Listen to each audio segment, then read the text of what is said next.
అల్లూరు జిల్లా పాడేరు చింతలవీధి గ్రామ వినాయక నిమజ్జనంలో అపశృతి చోటు చేసుకుంది.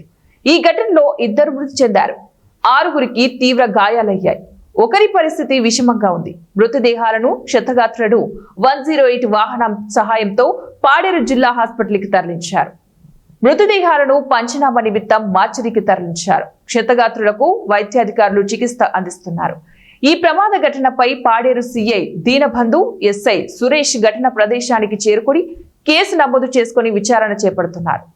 రహదారిని నిర్బంధించిన బాధిత కుటుంబాలు చింతల వీధి కూడలి వద్ద జరిగినటువంటి ప్రమాదంలో మృతులు, క్షతగాత్రుల బాధిత కుటుంబాలు రహదారిని నిర్బంధించారు. ప్రమాదానికి కారణమైన స్కార్పియో డ్రైవర్ పూర్తిగా మద్యం సేవించి నిర్లక్ష్యంగా వాహనం నడపడం వల్లే ఈ ప్రమాదం చోటు చేసుకుందని, నిర్లక్ష్యంగా వాహనం డ్రైవింగ్ చేయడం వల్లే జరిగిందని బాధిత కుటుంబాలు ఆరోపణలు చేస్తూ రోడ్డుపై బైఠాయించారు. తమకు తక్షణమే న్యాయం చేయాలని, నిర్లక్ష్యంగా వాహనం నడిపిన డ్రైవర్ను అరెస్టు చేయాలని ఆందోళన చేపట్టారు. రోడ్డుపై ఆందోళన చేయడంతో భారీగా రోడ్డుకు ఇరువైపులా వాహనాలు నిలిచిపోయాయి. ఘటనా ప్రదేశంలో ఉద్రిక్తత పరిస్థితులు నెలకొన్నాయి.